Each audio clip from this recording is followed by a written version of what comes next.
The drums had stopped hours ago, but the night in Ayatoro village still echoed with whispers. The smell of burnt firewood and palm wine lingered in the air as Morounkeji sat quietly on a wooden stool inside her new husband's hut. Her wedding wrapper, borrowed from her cousin, was still tied around her waist. Her hands trembled as she traced the cracks on the mud wall.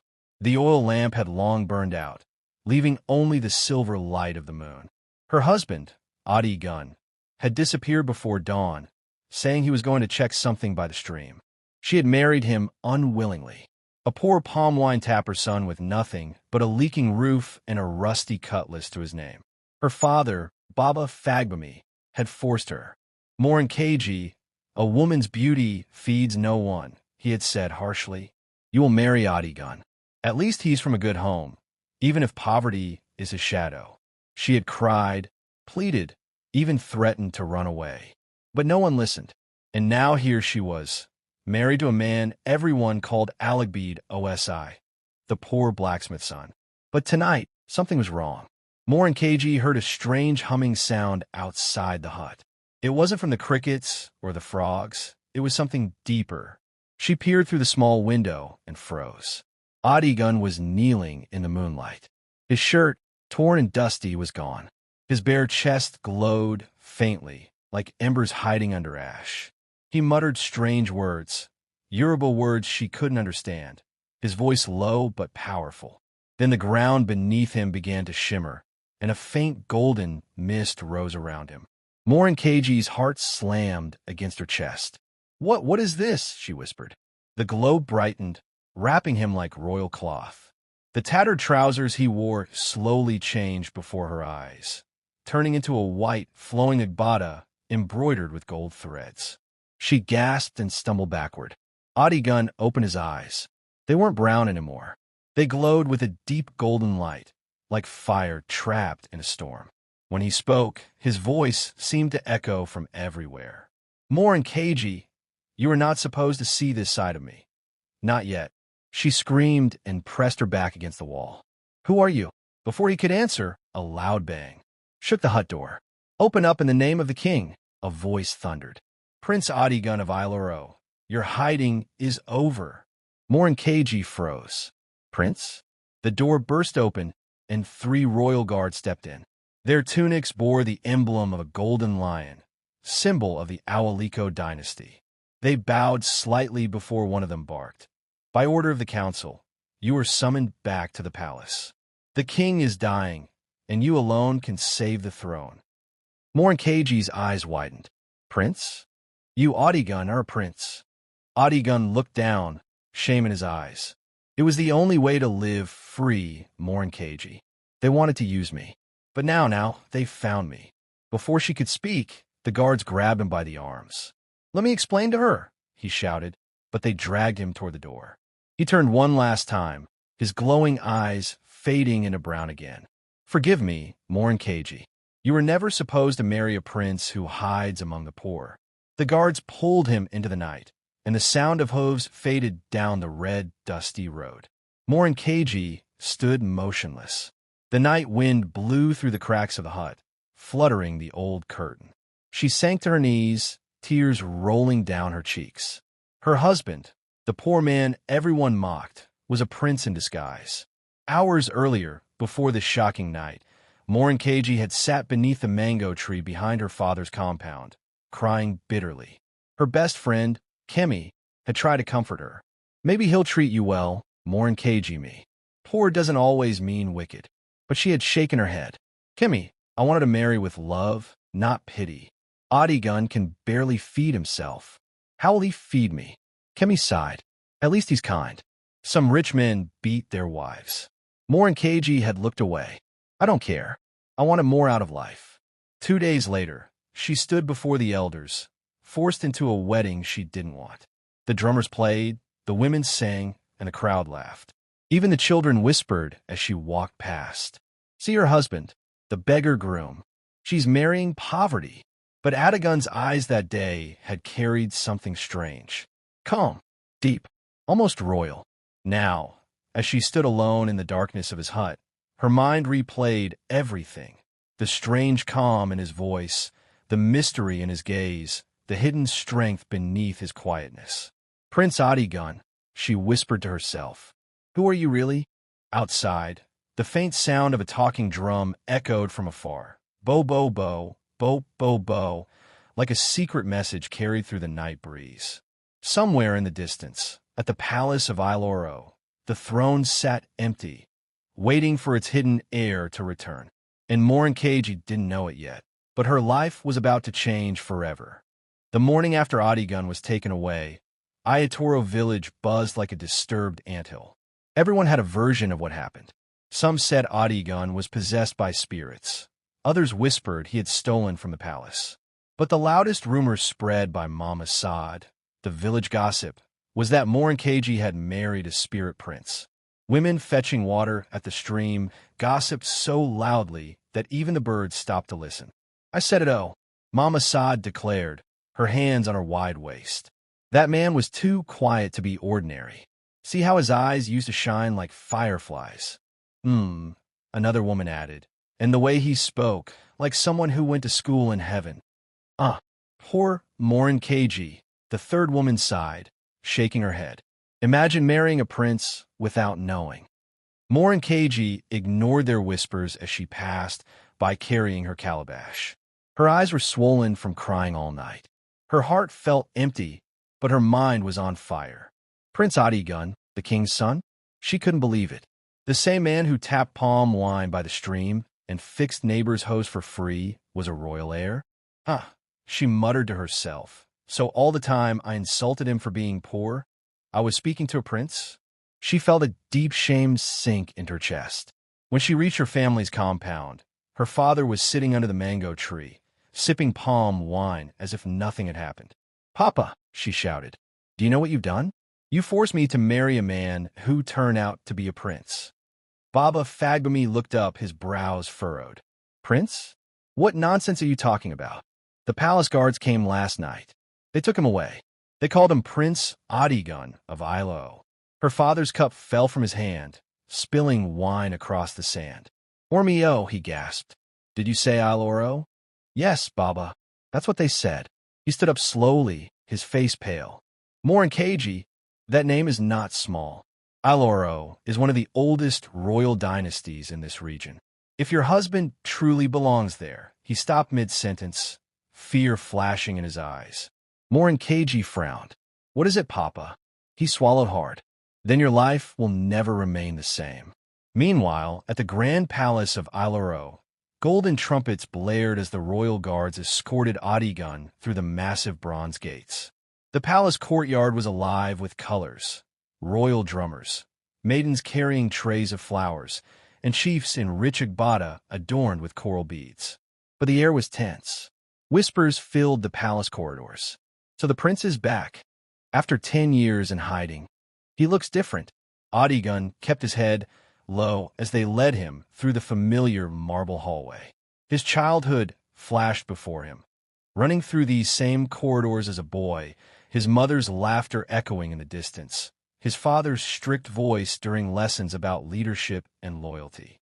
He had run away to escape that world, the politics, the greed, the betrayal that had turned brothers into enemies. Now he was back, and everything felt heavier. "Your Highness," said one of the guards softly, "the king is weak. He waits for you." Adigun's chest tightened. They entered the royal chamber. The old king, Oba Adabamawo, lay on a grand bed draped in white linen, his face pale and his breathing shallow.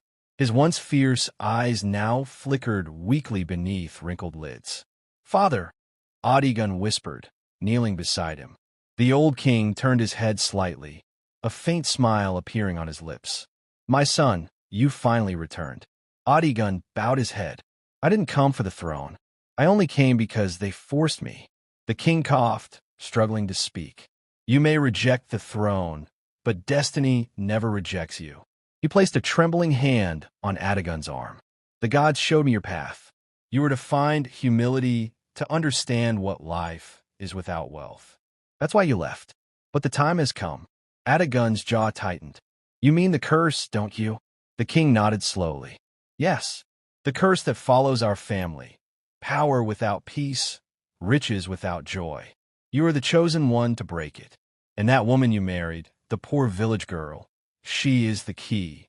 Adigun's eyes widened. Morounkeji? Yes, the king rasped. You may not understand now, but her soul was chosen long before she was born. She will either save this kingdom or destroy it. Back in Ayatoro, Morounkeji sat alone in Adigun's hut.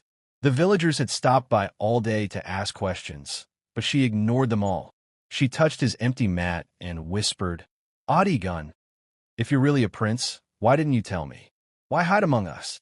Just then, she noticed something on the floor, a small leather pouch half buried in the sand. She picked it up and untied the string. Inside was a strange medallion, engraved with the image of a golden lion, the same symbol she saw on the guards' tunics. Her hand shook. What is this doing here? She whispered. As soon as her finger brushed the lion's face, a faint warmth spread through her palm. Her eyes flickered with confusion. Then, suddenly, she saw flashes, bright visions of a golden palace, a throne room filled with fire, and Adigun standing beside her wearing a crown. She screamed and dropped the medallion. What's happening to me? The vision faded, but her heart wouldn't stop racing. Something inside her had awakened. She could still hear a voice in her head, the same voice that had called Adigun Prince. The destiny of the kingdom rests on your union. Beware of those who smile in daylight, but poison the night. Morounkeji grabbed the pouch, tied it tightly, and hid it under her wrapper. She didn't know what it meant, but one thing was clear. She couldn't sit and wait. She had to find him. That night, under the light of a thin crescent moon, Morounkeji began her journey toward Iloro Palace. Barefoot, frightened, but determined, she whispered to herself, if my husband is truly a prince, then I must see with my own eyes the world that took him away. As she disappeared down the dusty path, an owl hooted from the tree above, its cry sharp and unsettling. Far away in the palace, a shadowy figure stood behind the curtains, watching Adigun kneel beside his father. A wicked smile crept across his face. So, the lost prince has returned, he muttered. Then the real game begins. The road to Iloro was long and wild, cutting through dense forests and quiet hills. Morounkeji walked barefoot, guided only by the moonlight and the strange fire burning in her chest. She didn't know how far the palace was, but she refused to stop. Every sound made her flinch. The hoot of an owl, the rustle of leaves, the cry of night crickets. But her mind was fixed on one thing, finding Adigun. By dawn, her feet were blistered and her wrapper dusty. She stopped by a stream to wash her face. As she bent down, she noticed her reflection shimmer strangely. The same faint golden light she saw around Adigun now flickered in her eyes. Huh, am I losing my mind? She whispered. Then, from across the stream, an old woman appeared. She wore a long white wrapper and a beaded crown that glowed softly under the morning sun. Her steps were light, her presence commanding. Child, the woman said, her voice deep yet kind, you carry what you do not understand. Morounkeji froze. Ma, who are you? The woman smiled faintly.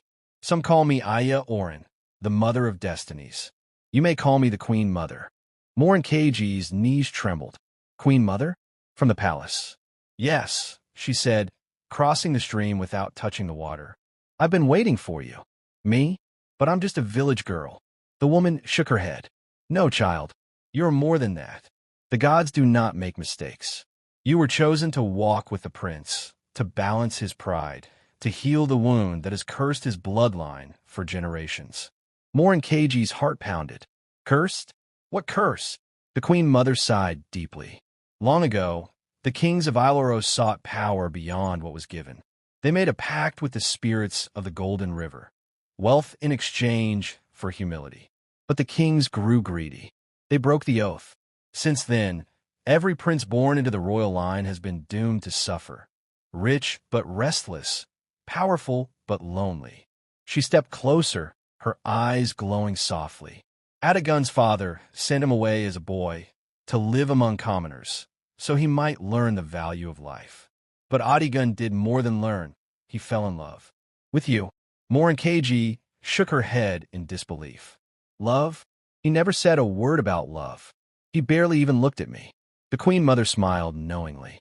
Sometimes love hides behind silence, waiting for courage. The prince chose to keep his identity secret because he wanted to know if someone could love him without the crown. Morounkeji's throat tightened. And I hated him for being poor.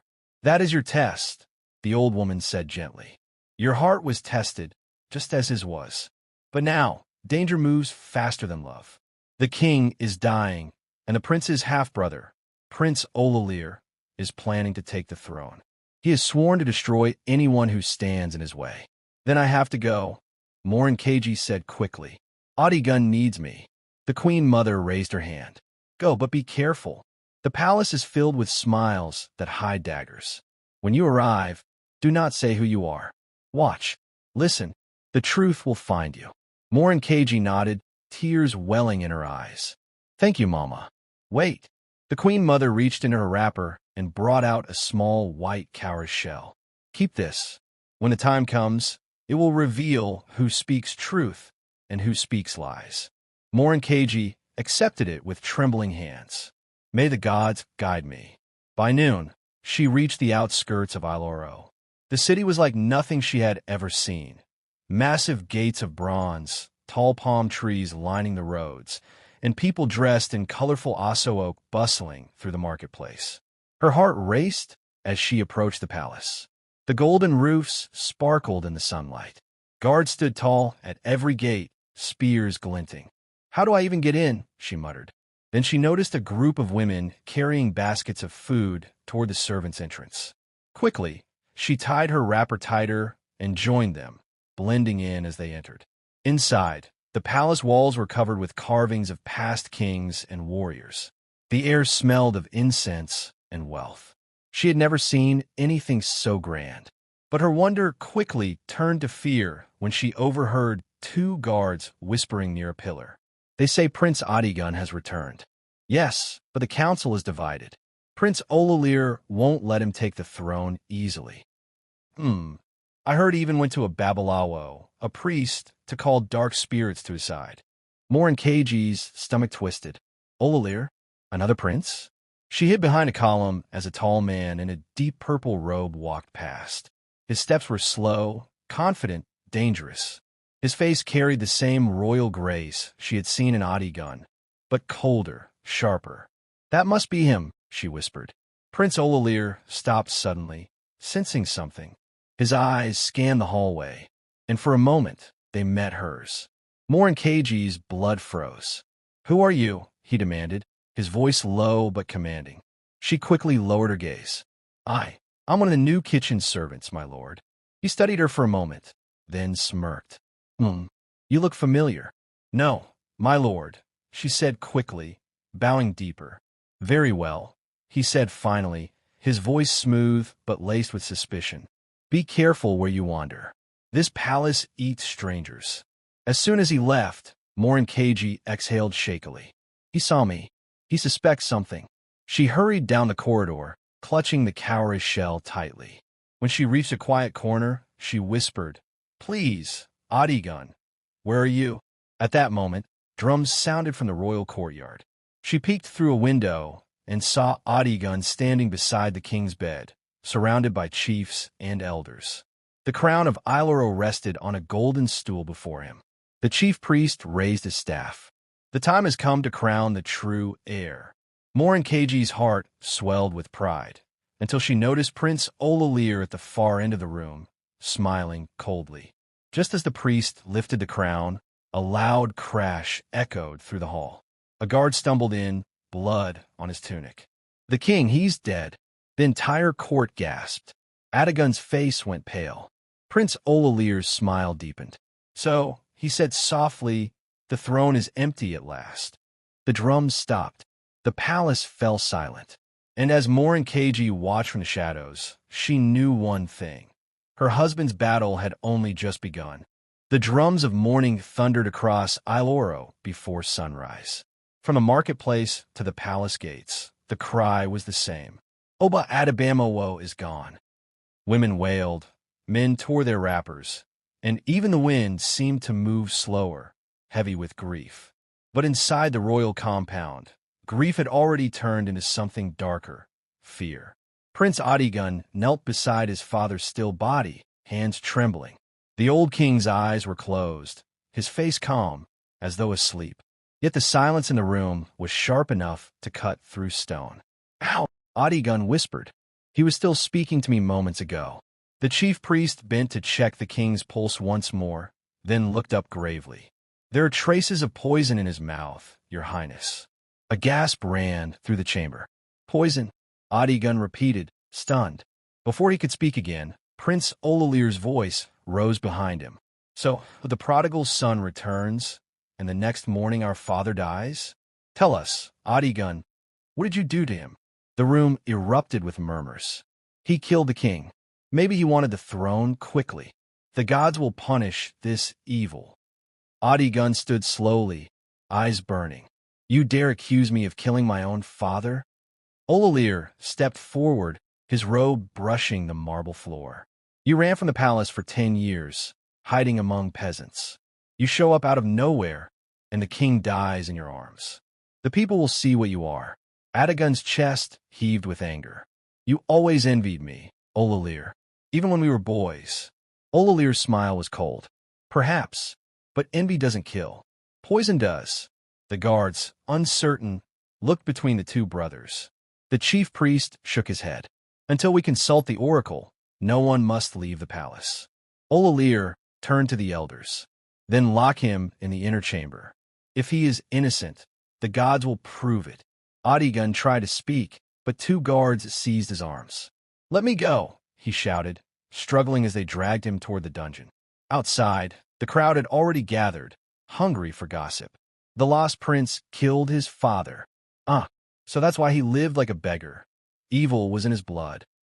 Adigun's voice echoed down the corridor as the heavy wooden doors slammed shut behind him.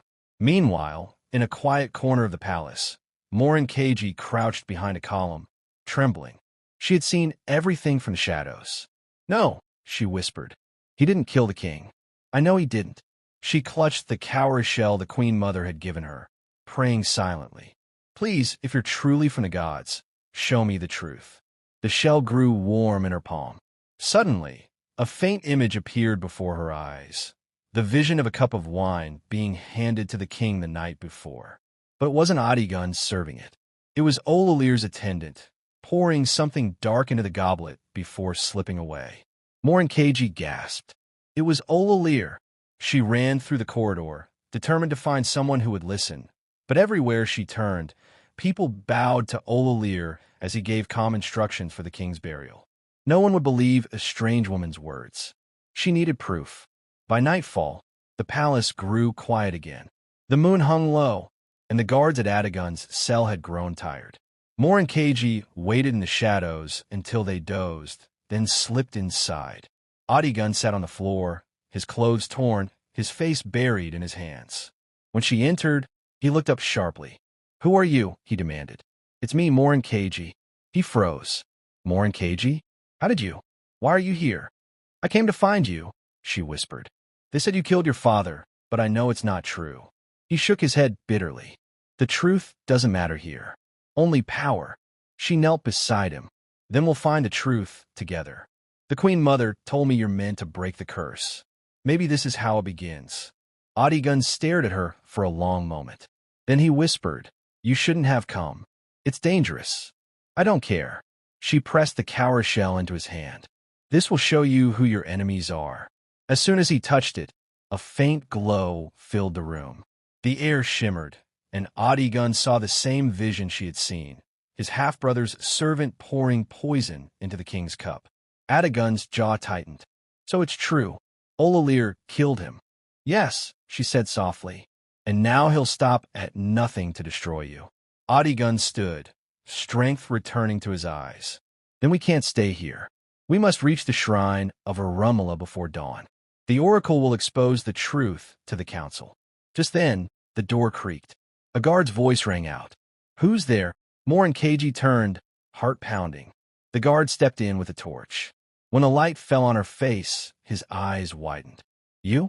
You're not one of the servants. Adigun lunged, knocking him out before he could shout. Quick, he said, grabbing her hand. Follow me. They ran through the narrow passageway, the echo of their footsteps bouncing off the stone walls. Behind them, horns began to blare. The alarm had been raised. Stop them, someone shouted. The prisoner is escaping. Adigun and Morounkeji raced through the secret tunnel that led toward the back gate. The torches of the guards flickered behind them, closer with every heartbeat.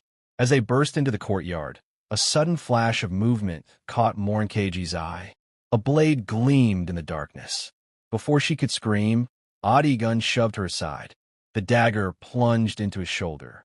Adigun, she cried, catching him as he staggered. The attacker stepped forward. It was one of Olalir's soldiers. His face twisted in triumph. Prince or no prince, you won't leave this palace alive. But before he could strike again, thunder rolled across the sky, and the wind howled through the courtyard. The cower in Morounkeji's hand burst in a blinding light, knocking the guard backward. When the light faded, he was gone, vanished like smoke. Adigun groaned, clutching his bleeding shoulder. The gods are with you, he said weakly, but we must move before more come. She nodded, tears in her eyes, and helped him toward the forest path that led out of the palace. Behind them, the horns blared again, louder this time. Prince Olalir stood on the palace balcony, watching the two figures flee into the darkness. His eyes gleamed like a predator's. Run, brother. Run as far as you can. You can't escape blood. He turned to his chief guard. Send word to the bounty men. I want the woman alive, but the prince dead. The guard bowed deeply. Yes, my lord. As the night swallowed them both, Morounkeji whispered a desperate prayer. O Olajumer, if destiny joined us, don't let it end like this. But destiny, as she was about to learn, had only begun to show its teeth. If you've been following this story so far, what would you have done if you were Morounkeji? Risk everything to save a man everyone calls a murderer, or run to protect your own life? Drop your answer in the comments below, and don't forget to subscribe to the channel and share this story if it's kept you on edge so far. The next chapter will shock you even more. The forest was dark, too dark. Not the kind of darkness that comes from nightfall, but the kind that feels alive. Every tree seemed to whisper secrets. Every gust of wind carried a warning. Morounkeji gripped Adigun's arm tightly as they pushed through the thick bushes. His shoulder bled from the dagger wound, and though he tried to stay strong, his breathing grew heavier with every step. Please, she said softly, we must rest. You're losing too much blood. Adigun shook his head. If we stop now, they'll find us. Olalir has men everywhere. We have to reach the shrine of Orunmila before dawn. His voice was weak but determined. The glow from the cower's shell guided their path, flickering faintly like a spirit's torch. Morounkeji looked up at the moon through the trees. You said this shrine can reveal the truth? Yes, he said. It's where my father once took me as a child. The oracle there sees beyond lies and flesh. If we can reach it, the gods themselves will testify that I am innocent. She nodded silently. The forest floor was damp, and their feet sank into soft earth with each step. The smell of wet leaves filled the air. Behind them, far off, the faint echo of horns still drifted through the night. The palace guards were searching. After a while, Adigun stumbled. Adigun, Morounkeji cried, catching him before he fell. He gritted his teeth. It's nothing. Nothing, she said, tearing a piece of her wrapper and pressing it against the wound. If you die before we reach the shrine, what's the point? He looked at her, eyes tired but gentle. You shouldn't be here, Morounkeji. I dragged you into a war that isn't yours. Her voice trembled. You're my husband, Adigun. Whether rich or poor, prince or farmer, your fight is mine now. For a moment, silence fell between them. Then, faintly, he smiled. You sound like the woman my father always prayed I'd marry. They continued until the forest opened into a clearing. At the center stood an ancient stone altar covered in moss and old carvings. Faint light danced around it, though no fire burned. The shrine, Adigun whispered. We made it. They approached slowly. The air was thick with power. Morounkeji felt the hairs on her arms rise as she stepped forward. This place, it feels alive. Suddenly, the ground trembled. A low hum filled the air. From behind the altar rose a figure, tall, robed in white, face hidden beneath a veil of cowries. Who seeks the truth in the house of Orunmila? The voice boomed, deep and echoing. Adigun knelt instantly. I am Adigun, son of Oba Adabamowo of Alaro. I seek justice. I have been accused of killing my father, but I am innocent. The oracle tilted its head. And who is the woman beside you? Morounkeji hesitated, then spoke. I am Morounkeji, his wife. I came from Ayatoro village to stand beside him. Ah, the oracle said, its tone almost like a sigh. The chosen one walks with him. The thread of destiny is complete. Adigun and Morounkeji exchanged a glance. Chosen one? Adigun asked. What do you mean? The oracle stepped closer. Your kingdom carries a wound older than your crown. The curse that binds your bloodline was born from pride and betrayal. To heal it, the gods chose you, a prince born in poverty, and her, a daughter of dust but pure in heart. Morounkeji's eyes widened. Me? Why me? Because your love is the key, the oracle said. If united in truth, you will restore the throne. But if divided by fear and deceit, Aloro will fall into endless darkness. The air grew cold. The trees seemed to bow toward the altar. Then tell us, Adigun pleaded, how do we prove the truth of my father's death? The oracle extended its hand. Give me the cowrie of revelation. Morounkeji stepped forward and placed the glowing shell on the altar. The oracle lifted it, chanting words older than time. A wind howled through the forest. The cowrie cracked open, spilling golden light that swirled into the air, forming images like smoke. Adigun and Morounkeji watched in awe as the vision unfolded. The night before the king's death, the royal feast, the goblet of wine, and Olalir's servant pouring poison into the cup. The oracle's voice thundered. Behold, the murderer wears the crown of deceit. Prince Olalir, son of the queen's handmaiden, who sought to rule by darkness. Morounkeji gasped. So it's true. He killed the king. Adigun fell to his knees. The gods have spoken. But before they could rejoice, the oracle's tone shifted. Do not celebrate yet, my prince. For truth always demands a price. What do you mean? Adigun asked. The moment this vision is revealed to the people, blood will spill. One must die for the throne to rise again. The air turned cold as ice. Morounkeji's heart pounded. One must die? Who? The oracle's cowries rattled. The gods do not choose. Destiny does. Suddenly, a loud crack echoed through the forest. Adigun turned sharply. Too late. A group of palace soldiers burst from the trees, torches blazing, spears raised. At their head stood Prince Olalir, his purple robe gleaming under the moonlight. So this is where the traitors ran to, he said coldly. Even the forest cannot hide you from me, brother. Adigun stood tall, despite his wound. You killed our father. Olalir laughed. I freed the kingdom from a dying relic. You were never meant to rule, Adigun. You were meant to serve me. Over my dead body, Adigun growled. Then so be it. He raised his hand. Kill them both. The guards charged forward. Morounkeji screamed, grabbing Adigun's hand as the oracle's voice rose in a final chant. The ground split open beneath them, and a burst of golden light engulfed the clearing. The soldiers stumbled back, blinded. When the light faded, Adigun and Morounkeji were gone. Prince Olalir stared at the empty ground in shock. Find them, he roared. Find them before dawn. But the forest had already closed behind them, silent and dark once more. Hours later, deep in the sacred heart of the woods, Adigun and Morounkeji awoke beside a river glowing faintly under the moonlight. Where are we? She whispered. Adigun looked around slowly. Somewhere the gods want us to be. Somewhere destiny is waiting. The oracle's final words echoed in their minds. One must die for the throne to rise again. The question neither dared to ask hung heavy between them. Which one? The dawn mist hung over the sacred river like a silver veil. Birds called softly from distant trees, but the forest itself felt still, as though holding its breath. Adigun sat by the glowing water, pressing his hand against the wound on his shoulder. Morounkeji knelt beside him, washing the cloth she had used to stop the bleeding. Neither spoke for a long time. When she finally did, her voice was small but steady.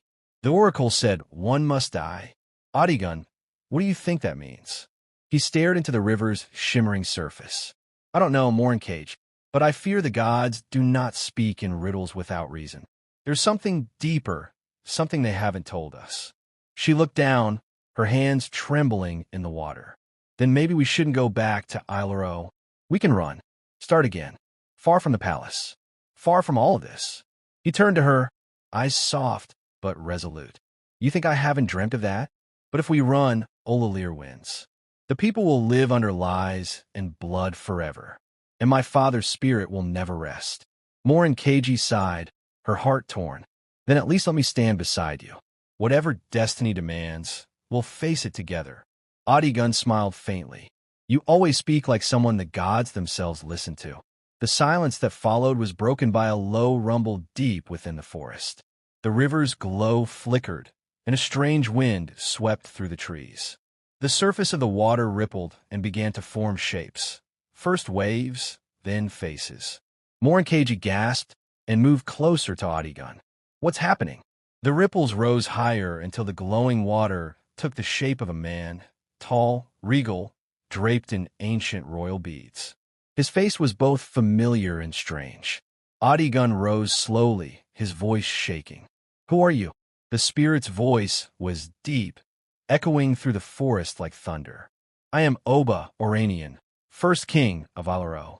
The blood that flows in your veins was born of mine. Morounkeji's knees went weak. The first king. Yes, the spirit said. I am the one who brought the curse upon your family. Adigun's eyes widened. Then tell me, why? Why did you curse us? The spirit looked toward the horizon, his expression sorrowful. In my time, I sought greatness. I built Ilaro with my hands, conquered nations, and declared myself God among men. The gods warned me, but pride deafened my ears. When the river goddess, Osamare, came to bless my crown, I mocked her gift. I poured her water upon the ground and said, no power rules me but my own. He bowed his head. That night, the heavens thundered, and the voice of Elajamare cursed my lineage. Your sons will sit upon thrones of gold but bleed from hearts of stone. Only when humility meets love shall the curse be broken. Adigun clenched his fists. Then this curse, it's been waiting for generations. Yes, said the spirit, and now the gods have chosen you to end it. Morounkeji frowned. But how? What does it mean? When humility meets love. The spirit turned his glowing eyes toward her. You, child, are that love. Pure, unspoiled by greed or title. He, your husband, is the humility. He has lived the pain of poverty, yet never lost compassion. Together, your union is the key.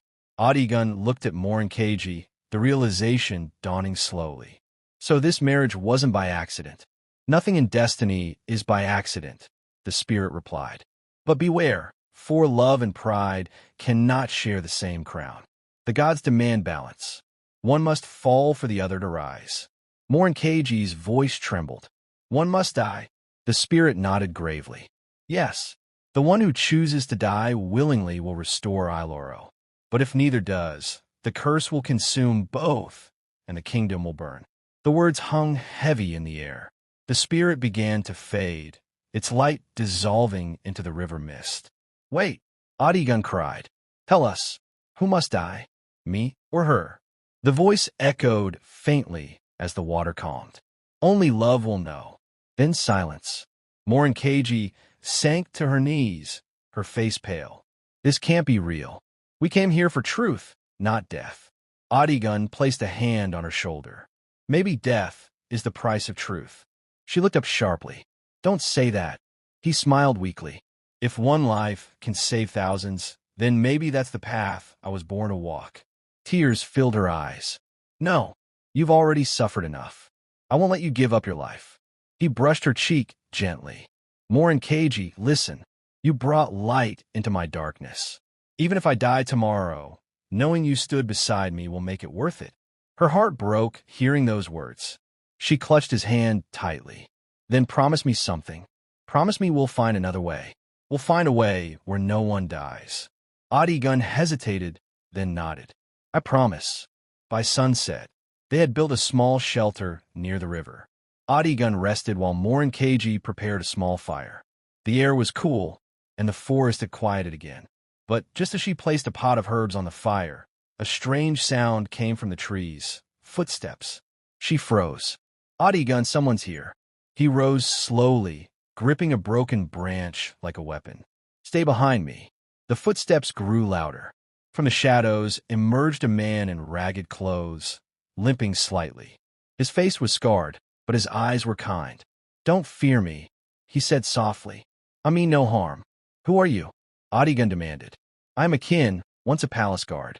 I served your father before Olalir seized power. The kingdom is in chaos. Olalir has declared himself king and ordered your death by dawn. Adigun's eyes darkened. Then he has no shame left. Akin bowed. There are still those loyal to you. But the city is divided. If you want to save your people, you must return before the coronation at sunrise. The oracle's prophecy is spreading. Some believe you're the rightful king. Others fear the curse. Morounkeji stepped forward. If we return, he'll kill us before we reach the gates. Akin looked at her kindly. Not if you carry what you brought from the shrine. She frowned. You mean the cowrie? Yes, he said. That is no ordinary charm. It holds the voice of truth. Present it before the council, and the gods themselves will speak. Adigun took her hand. Then we go back. Morounkeji shook her head. But the prophecy, if we return, one of us might die. He looked into her eyes. Then let destiny decide. I can't live running while my people bleed. The forest wind rose suddenly, blowing the fire into a swirl of sparks. It was as if the gods themselves approved. Morounkeji swallowed hard, tears welling up. Then we go together. Adigun nodded, gripping her hand tightly. Together, till the end. As they stepped out of the forest, the moon rose full and bright behind them. In the distance, the drums of coronation had already begun to sound from Ilaro, deep, rhythmic, echoing across the valley. The sound of a kingdom about to crown the wrong king. And as they began the long walk back to the palace, both knew the next dawn would decide everything. The truth, the curse, and their love. But neither dared to say what both secretly feared. That by sunrise, only one of them might still be alive. The moon hung low over Ilaro like a silent witness as Adigun and Morounkeji approached the city gates.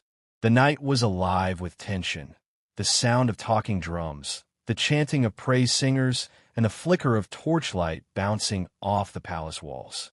The coronation drums. Prince Olalir was about to be crowned king. Hidden under the shadow of a mango grove, Adigun watched the soldiers patrolling the gates. The golden lion crest on their shields glimmered with every movement. Morounkeji whispered, There are too many guards. How do we get inside? Adigun's eyes narrowed. Through the servants' passage. I used it often as a boy. It leads straight to the royal courtyard. Akin, the loyal guard who had led them this far, nodded. We'll have one chance, my prince. The gate opens when a night bell rings for the last offering.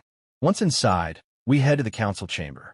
The cowrie must be shown before the chiefs swear allegiance to Olalir.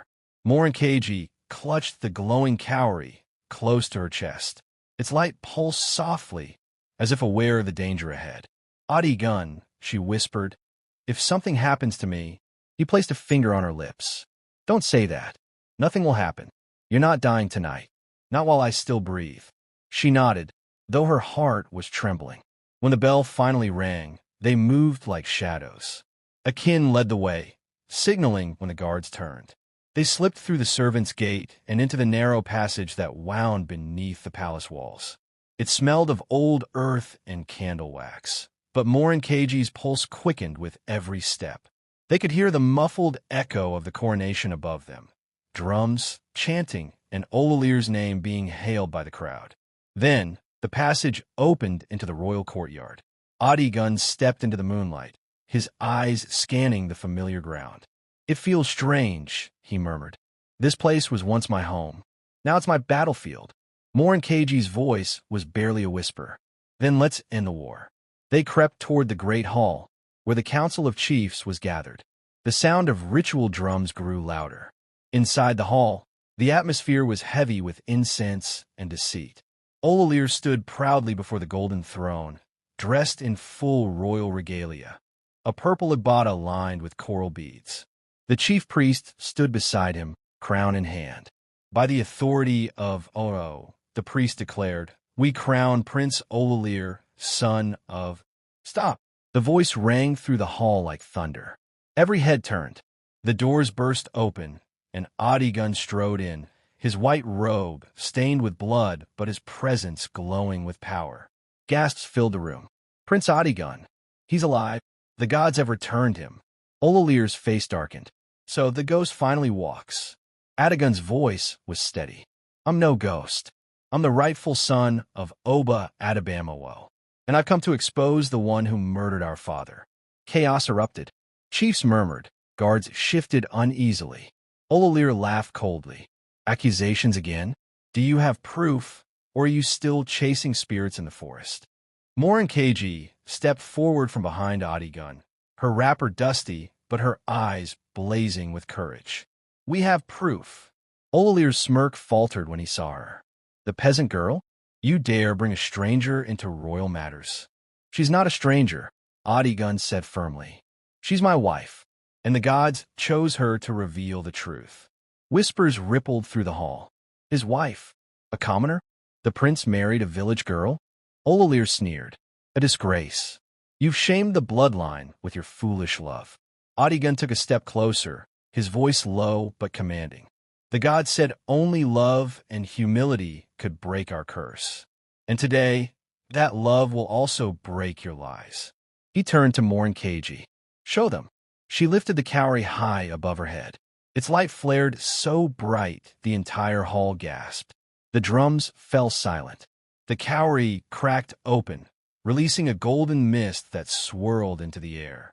The mist formed into images: the king's last meal, the servant pouring the poisoned wine, and Olalir watching from the shadows with a cruel smile. The chiefs gasped. The priest dropped the crown. Olalir's face twisted in horror. "No, lies, trickery." But the cowrie glowed brighter, and the voice of the oracle filled the hall. "The murderer stands before you, crowned in deceit. He who poisons blood and throne shall fall by his own ambition." The guards hesitated, uncertain. Adigun's voice thundered. "Seize him." But Olalir drew his sword, eyes blazing. "You think you can take my throne? You'll die like our father." He lunged at Adigun. The two brothers clashed in a blur of movement, the sound of steel echoing across the hall. Morounkeji cried out, "Adigun!" The guards and chiefs scattered as the fight raged. Olalir's strikes were fast, furious, but Adigun fought with the calm strength of a man driven by truth. Then, with one quick movement, Adigun disarmed him. His sword clattered to the floor. "Yield, Olalir!" Adigun shouted. "It's over." But Olalir's pride burned too strong. He lunged again, reaching for a hidden dagger, and in that split second, the words of the oracle echoed in Adigun's mind. One must die for the throne to rise again. Time slowed. Olalir's blade flashed toward Morounkeji, who was rushing forward to help. Without thinking, Adigun stepped into its path. The dagger sank deep in his chest. "Adigun!" Morounkeji screamed, catching him as he fell. Olalir froze, the dagger trembling in his hand. Adigun coughed, blood on his lips, but his eyes were peaceful. "The curse is broken." The cowrie's light erupted once more, blinding everyone. A mighty wind swept through the hall, knocking Olalir backward. When the light faded, Adigun's body glowed faintly, his face calm, as if in sleep. Olalir screamed in agony as golden fire wrapped around him. The same poison he had used now burned through his veins. In seconds, he was gone, reduced to ash. The hall fell silent. Morounkeji, wept over Adigun's still body. "No, you can't leave me." But the voice of the oracle echoed once more, gentle this time.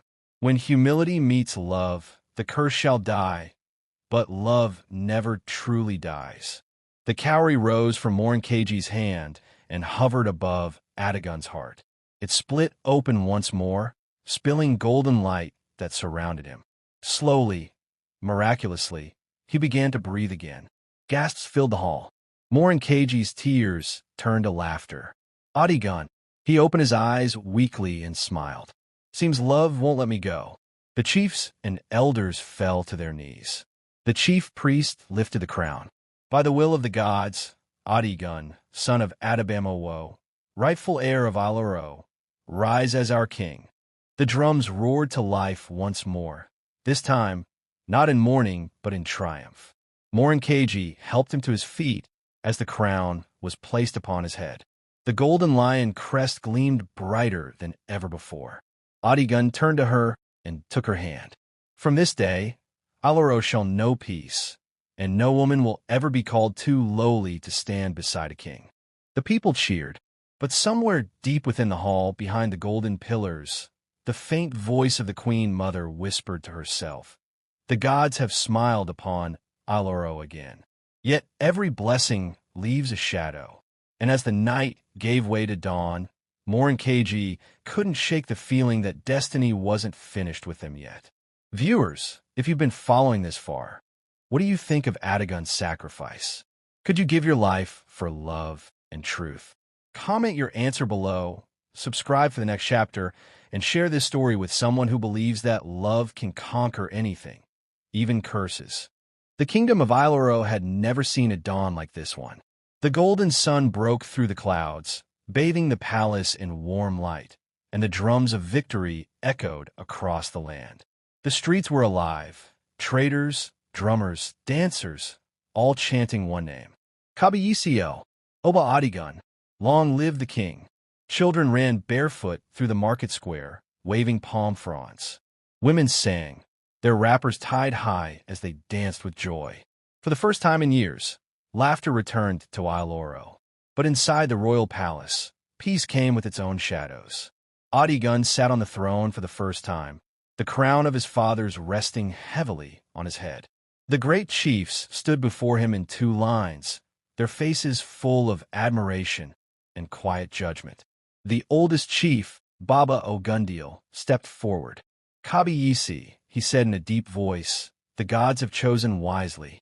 Alaro is yours. But we must speak about the woman beside you." Morounkeji, dressed in a simple cream osso oak, stood silently by the throne, her eyes lowered in humility. Adigun looked at the chief firmly. "Speak freely, Baba." The old man bowed slightly. "She is brave, no doubt. She saved your life. But she is not of royal blood. The council worries that making her queen may anger the ancestors." Murmurs spread through the hall. Some nodded in agreement. Others looked away uneasily. Morounkeji felt her heart tighten. She had expected this, yet hearing it aloud stung more than she imagined. Another chief, younger and bolder, added, "Kabiyesi, it is not fitting for a woman from Ayatoro village to sit upon the golden stool of Alaro. The people will question it." Adigun rose slowly, the room falling silent at once. His voice was calm, but carried the weight of thunder. "Chiefs of Alaro, hear me. This woman stood beside me when I had nothing. She entered the forest of death for me. She carried the proof of truth that saved our kingdom. If the ancestors are angry, then they must be angry with justice itself." He turned to Morounkeji and took her hand. "From today, she is not a peasant. She is the heart of Alaro, the queen chosen by the gods." The chiefs exchanged glances, unsure how to argue. Then, from the back of the hall, a soft voice spoke. "The gods have already accepted her." Everyone turned.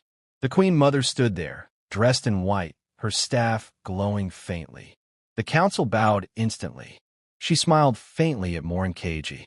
"I told you the path of love would not be easy, child. But the throne that was cleansed by your tears now belongs to you as much as it does to the king." The old chief nodded respectfully. "Then so be it. Drummers beat their talking drums again, their rhythms now carrying a new chant. Olori Morounkeji, Oba Adigun, the queen of the people. Morounkeji bowed deeply, tears in her eyes. May I never forget where I came from. Days turned into weeks, and the kingdom flourished. Markets thrived, children returned to school, and even the poor spoke of hope again. Adigun ruled with compassion, remembering the lessons of the life he once lived. He visited the farmers, dined with the hunters, and opened the royal storehouses to feed widows and orphans. Everywhere he went, people whispered, "Our king has a humble heart." And beside him, Queen Morounkeji became beloved for her kindness. She opened a healing house for women, teaching them skills, giving them comfort. The palace servants adored her. The poor prayed for her. But power never sleeps for long. One moonless night, as the palace slept, a dark figure knelt before a fire in a hidden chamber beneath the royal courtyard. The smell of burnt herbs filled the air. "Spirits of vengeance," the figure whispered, voice trembling, "hear me. The blood of the royal traitor has cooled, but his throne burns my heart." The flames flared, revealing the face of a woman, Alayemi, the widow of Prince Olalir. Her eyes gleamed with hatred. "They crown the murderer and his village wife," she spat. "But I will not rest until their joy turns to ashes." From the fire rose a shadowy hand, its fingers long and smoky. A voice like thunder replied, "The curse is not broken, it only sleeps. Call upon me, and I shall wake it." Alayemi smiled cruelly. "Then wake it. Let their love destroy them." The flames roared, swallowing her laughter. At dawn, the palace awoke to the sound of chaos. Servants screamed. Horses neighed wildly. The royal guards rushed through the corridors shouting, "Kabiyesi! The river has turned red." Adigun and Morounkeji hurried to the balcony. Below, the sacred river that ran through Iloro shimmered with crimson water. The priests arrived in panic. "Kabiyesi, this is a bad sign. The gods are angry again." Adigun frowned. "Impossible." The curse was lifted, but Morounkeji's hands began to tremble. The cowrie shell she always carried suddenly cracked in her palm, spilling dust. Adigun caught her wrist. "What's wrong?" Her voice shook. The oracle's words. "Every blessing leaves a shadow. Maybe this is it." Before he could answer, thunder rolled across the sky. The Queen Mother appeared in the courtyard below, her white robe fluttering wildly. She raised her staff. "The balance is breaking again. Someone has called the darkness that was sealed." Adigun's face hardened. Olalir's death was supposed to end this. Morounkeji whispered, "What if someone else wants vengeance?" The Queen Mother's voice echoed, "Find the source before the next full moon, or both the king and queen will pay the price with their lives." The sky darkened. The crimson river bubbled as though alive, and lightning struck the palace gate, splitting it open. The guards fell to their knees, shouting prayers. Adigun gripped Morounkeji's hand tightly. "We ended one curse, and another has begun." Her eyes filled with fear, but deep within them burned the same courage that had carried her through every storm. "Then we'll face it together." Again, the drums of celebration stopped.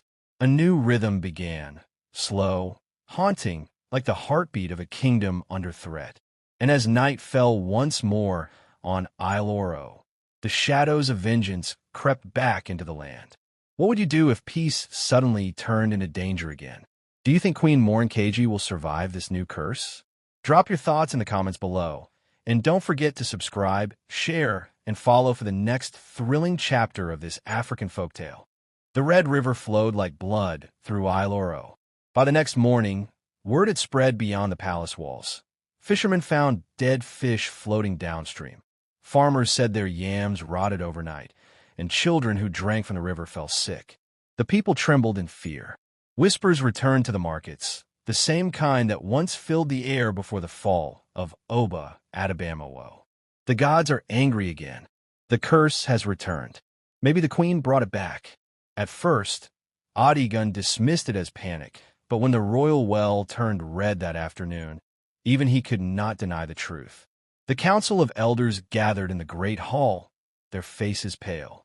"Your Majesty," said Boborogundil, his voice heavy, "since the river turned crimson, we have lost 10 children, 3 elders, and all crops by the eastern field. The people are scared." Another chief added sharply, "They say the throne has been defiled by a woman not of royal blood." Adigun slammed his fist on the armrest. "Enough! This kingdom will not blame my wife for what evil men cause." But the murmurs continued. Morounkeji, sitting quietly beside him, felt every word like a thorn in her heart. She tried to stay calm, but the weight of their glares crushed her spirit. She whispered to Adigun, "Let me go to the shrine of Orunmila again. Maybe the gods will speak to me." He turned to her alarmed. "No, you've suffered enough. I will go myself." But the Queen Mother, standing near the doorway, raised her staff. "No, my son. The river answers only to purity. The one who carries the cowrie of truth must seek its source again. That is the Queen's burden." Morounkeji looked down at her cracked cowrie shell. "But it's broken."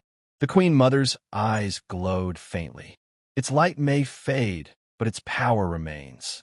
The gods still see through it." Adigun took her hand, his face tense. "If you must go, then I'll go with you." The Queen Mother shook her head. "You cannot. The curse feeds on royal blood.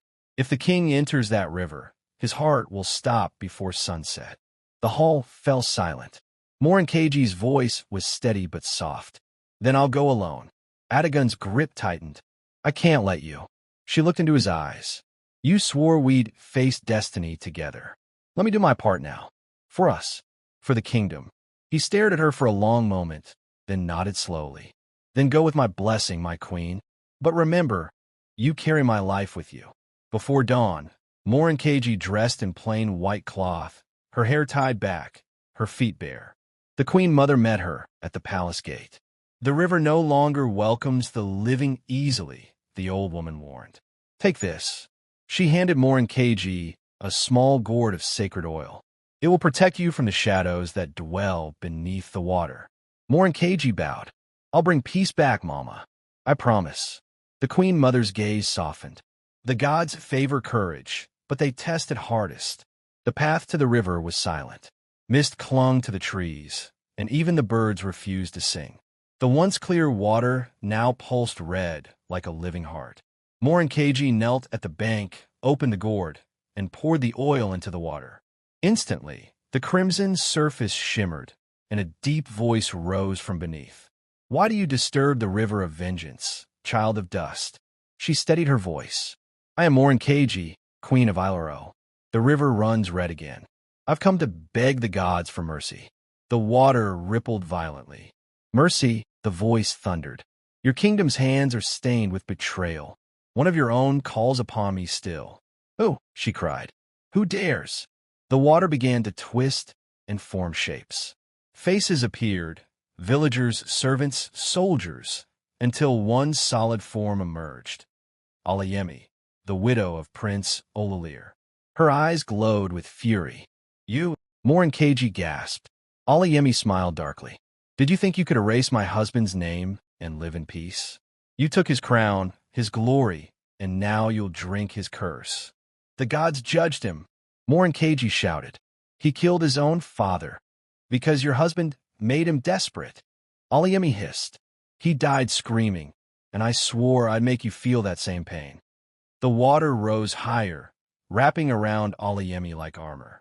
"I offer my soul to the river of vengeance," and it answered. "Until you die, peace will never return to Iloro." Morounkeji stood tall, her voice shaking but strong. "Then you'll have to go through me. The curse will not claim another child." Alayemi laughed. "You? A peasant girl? You think love can stop me?" Morounkeji raised the cracked cowrie shell. "It stopped death once. It can do it again." The shell began to glow faintly, its broken edges pulsing with light. The red river hissed. Alayemi's smile vanished. "No, it cannot be." The wind howled. The river rose into a storm, waves crashing around them. Alayemi lunged forward, her body half water, half flame. Morounkeji fell backward, clutching the cowrie. She shouted, "O Lajamer, if love is still pure, let's speak now." The cowrie exploded with blinding light. Alayemi screamed as the light wrapped around her. The red river began to clear, washing away the darkness. When the glow faded, the widow was gone, swallowed by the water she had worshipped. The river turned clear once more, the crimson hue dissolving into silver ripples. Morounkeji collapsed to her knees, exhausted. Her chest ached, her breath shallow, but the curse had lifted. Back in the palace, Adigun felt a sudden warmth flood his heart. The Queen Mother, standing beside him, smiled faintly. She did it. The darkness has gone. He rushed toward the river with his guards. When he found her lying by the bank, weak but breathing, he knelt beside her. Morounkeji, my queen, open your eyes. She stirred slowly, her voice barely a whisper. Did I save them? He smiled through his tears. You saved us all. The Queen Mother appeared behind them, her staff glowing softly. The river is healed, but love has paid its price once more. Adigun frowned. What do you mean? The Queen Mother pointed to the cracked cowrie in Morounkeji's palm. It was now empty, its glow gone forever. The gods have taken back their gift. Love saved the kingdom, but will be tested again in ways neither of you expect. Thunder rumbled in the distance, though the sky was clear. Morounkeji closed her eyes, resting her head against Adigun's shoulder. As long as we're together, we can face anything. He kissed her forehead. Together always. Back in the palace courtyard, the people gathered to celebrate. The river was clear again, and hope returned to Iloro. But as the drums beat and praises filled the air, a faint shadow slipped across the palace wall, shapeless, watching, waiting. For though the curse had ended, Destiny's circle was not yet complete. Viewers, what do you think? Can love truly conquer vengeance? Or does every victory come with another price? Share your thoughts below, and don't forget to subscribe and share this story if you believe love is stronger than curses. The Red River flowed like blood through Iloro. By the next morning, word had spread beyond the palace walls. Fishermen found dead fish floating downstream. Farmers said their yams rotted overnight, and children who drank from the river fell sick. The people trembled in fear. Whispers returned to the markets, the same kind that once filled the air before the fall of Oba Adabamawo. The gods are angry again. The curse has returned. Maybe the queen brought it back. At first, Adigun dismissed it as panic, but when the royal well turned red that afternoon, even he could not deny the truth. The council of elders gathered in the great hall, their faces pale. Your Majesty, said Baba Ogundil, his voice heavy, since the river turned crimson, we have lost 10 children, 3 elders, and all crops by the eastern field. The people are scared. Another chief added sharply, they say the throne has been defiled by a woman not of royal blood. Adigun slammed his fist on the armrest. Enough. This kingdom will not blame my wife for what evil men cause. But the murmurs continued. Morounkeji, sitting quietly beside him, felt every word like a thorn in her heart. She tried to stay calm, but the weight of their glares crushed her spirit. She whispered to Adigun, let me go to the shrine of Orunmila again. Maybe the gods will speak to me. He turned to her alarmed. No, you've suffered enough. I will go myself. But the Queen Mother, standing near the doorway, raised her staff. No, my son, the river answers only to purity. The one who carries the cowrie of truth must seek its source again. That is the queen's burden. Morounkeji looked down at her cracked cowrie shell. But it's broken. The Queen Mother's eyes glowed faintly. Its light may fade, but its power remains. The gods still see through it. Adigun took her hand, his face tense. If you must go, then I'll go with you. The Queen Mother shook her head. You cannot. The curse feeds on royal blood. If the king enters that river, his heart will stop before sunset. The hall fell silent. Morounkeji's voice was steady but soft. Then I'll go alone. Adigun's grip tightened. I can't let you. She looked into his eyes. You swore we'd face destiny together. Let me do my part now. For us. For the kingdom. He stared at her for a long moment, then nodded slowly. Then go with my blessing, my queen. But remember, you carry my life with you. Before dawn, Morounkeji dressed in plain white cloth, her hair tied back, her feet bare. The queen mother met her at the palace gate. "The river no longer welcomes the living easily," the old woman warned. "Take this." She handed Morounkeji a small gourd of sacred oil. "It will protect you from the shadows that dwell beneath the water." Morounkeji bowed. "I'll bring peace back, Mama. I promise." The queen mother's gaze softened. The gods favor courage, but they test it hardest. The path to the river was silent. Mist clung to the trees, and even the birds refused to sing. The once clear water now pulsed red like a living heart. Morounkeji knelt at the bank, opened the gourd, and poured the oil into the water. Instantly, the crimson surface shimmered, and a deep voice rose from beneath. "Why do you disturb the river of vengeance, child of dust?" She steadied her voice. "I am Morounkeji, queen of Iloro. The river runs red again. I've come to beg the gods for mercy." The water rippled violently. "Mercy," the voice thundered. "Your kingdom's hands are stained with betrayal. One of your own calls upon me still." "Who?" she cried. "Who dares?" The water began to twist and form shapes. Faces appeared, villagers, servants, soldiers, until one solid form emerged. Alayemi, the widow of Prince Olalir. Her eyes glowed with fury. "You?" Morounkeji gasped. Alayemi smiled darkly. "Did you think you could erase my husband's name and live in peace? You took his crown, his glory, and now you'll drink his curse." "The gods judged him," Morounkeji shouted. "He killed his own father because your husband made him desperate." Alayemi hissed. "He died screaming, and I swore I'd make you feel that same pain." The water rose higher, wrapping around Alayemi like armor. "I offer my soul to the river of vengeance," and it answered. "Until you die, peace will never return to Iloro." Morounkeji stood tall, her voice shaking but strong. "Then you'll have to go through me. The curse will not claim another child." Alayemi laughed. "You, a peasant girl? You think love can stop me?" Morounkeji raised the cracked cowrie shell. "It stopped death once. It can do it again." The shell began to glow faintly, its broken edges pulsing with light. The red river hissed. Alayemi's smile vanished. "No, it cannot be." The wind howled. The river rose into a storm, waves crashing around them. Alayemi lunged forward, her body half water, half flame. Morounkeji fell backward, clutching the cowrie.